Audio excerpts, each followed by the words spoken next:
Welkom by sessie 16 van die wese van disipelskap. Nou in hierdie sessie gaan dit veral daaroor dat ons bietjie wil gesels oor dat God ons op 'n plek wil bring waar ons totale lewe ons bediening is. Ek wil net eers terugkom na Johannes 3 vers 16 toe. Soos wat ek gesê het, een van die mees bekende verse in die Bybel. Jesus daar probeer verduidelik aan Nikodemus is dat hy die lewe wat hy oorspronklik vir ons bedoel het, weer met ons kom deel. Die lewe van God self. En daardie lewe word genoem ewige lewe. Dis 'n lewe wat geen einde het nie, want God het geen einde nie. Sy lewe het geen einde nie. En daardie lewe begin die oomblik wanneer jy jou lewe oorgee aan hom en onder sy heerskappy stel.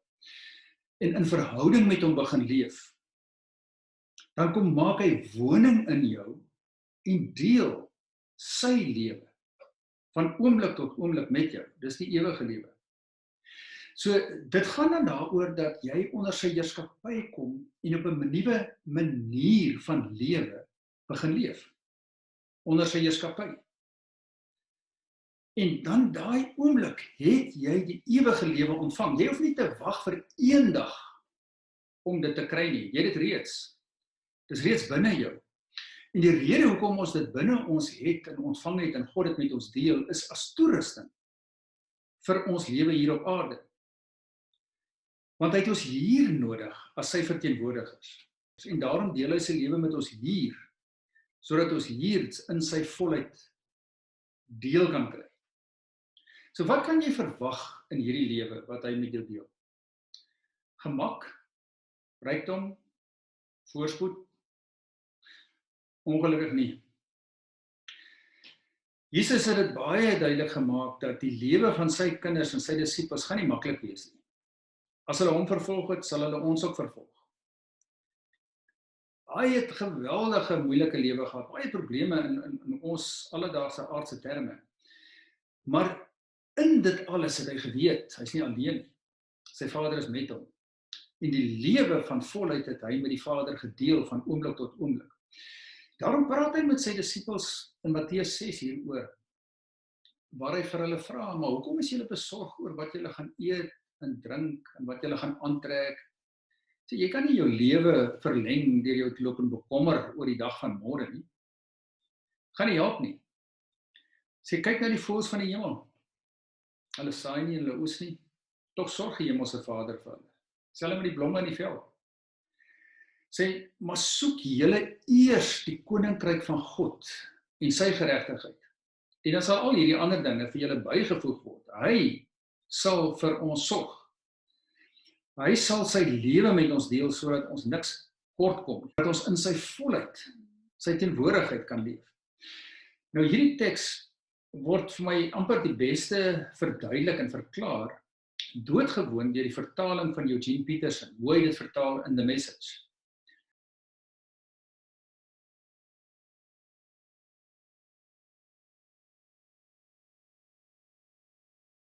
Dis verstommend, dis presies wat dit is. Steep your life in God reality. Don't be so concerned about getting, so that you can't respond to God's giving. Is dit nie fantasties nie? Weet, so ingestel om te kry en te kry en te kry, dat baie mense nie sien wat word aan ons geskenk en gegee nie. So wat wil God regtig met ons bereik? Ek glo wat hy met ons wil bereik en op sy hart het op hierdie reis van disipelskap, is om ons op daai punt te bring, dat ons lewens absoluut gestort is in daardie realiteit van God se nou, sy teenwoordigheid, sy lewe binne my, the God reality.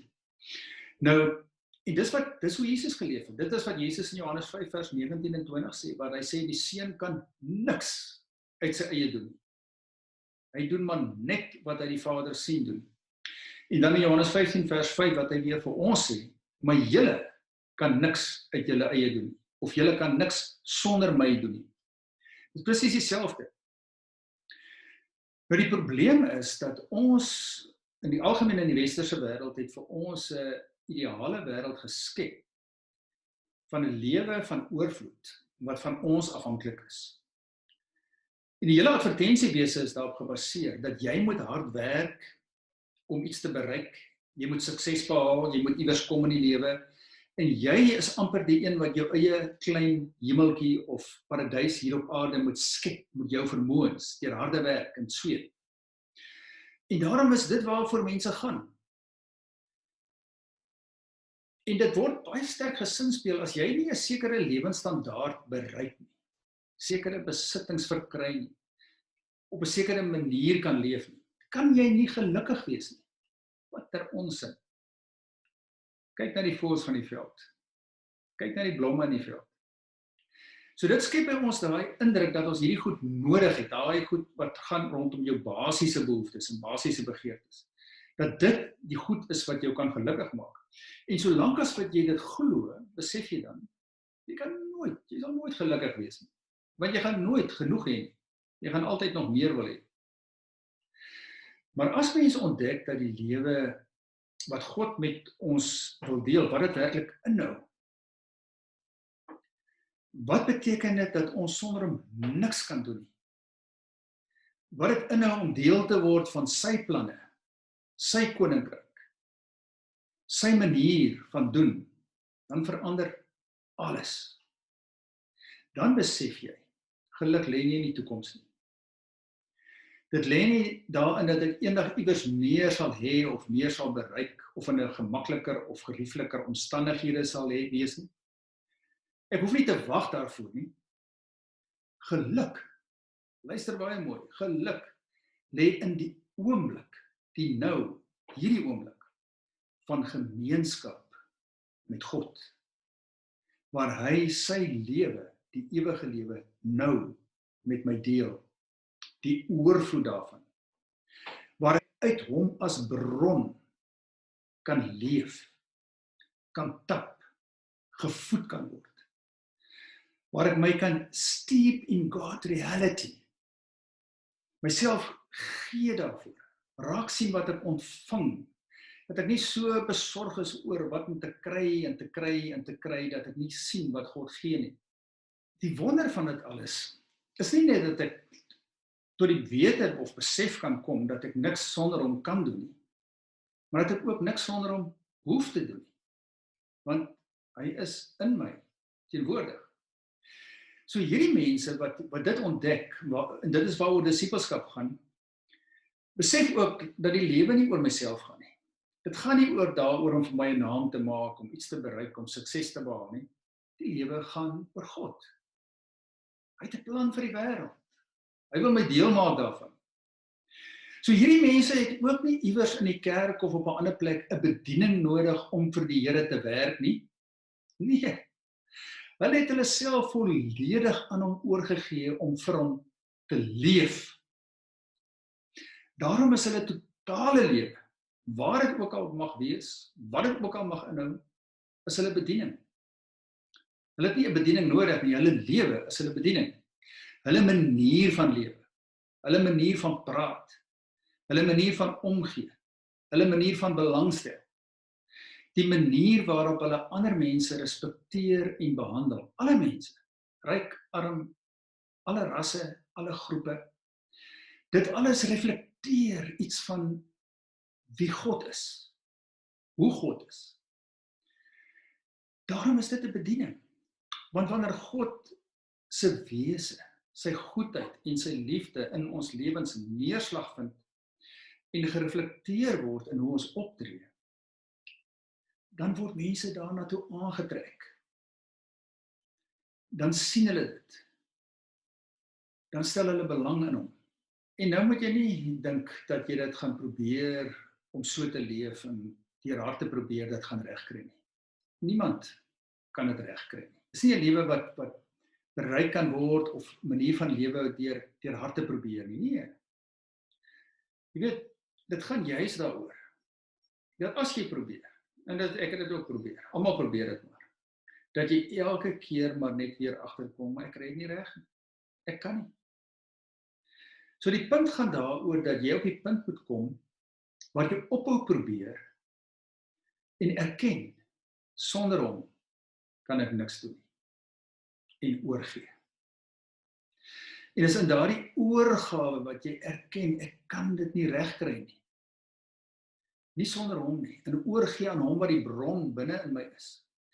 En afhanklik van hom word, om hom toe te laat, om in my en deur my te leef, dan gebeur dit, sonder dat jy dit probeer. Dis die vrug waarvan Jesus in Johannes 15 praat. Die vrug van 'n lewe van iemand wat in hom bly. Jy probeer nie vrug dra nie, die vrug kom vanuit die bron. En dit is waaroor dit gaan in hierdie reis van disippelskap. Om op daai plek te kom, waar ons werklik so aan hom oorgee, dat hy sy lewe in ons en deur ons kan leef. Dit is wat Paulus van praat in Galasiërs 2 vers 19 en 20. As hy sê, dis nie meer ek wat leef nie, maar Christus wat in my leef. En nou, in hierdie reis en in hierdie proses, wil ek ook net vir jou sê, wees maar geduldig met jouself. Gelukkig sê die Here ook in Johannes 1 vers 14, dat die woord wat vlees geword het, na hierdie wêreld toe gekom, vol van genade en waarheid.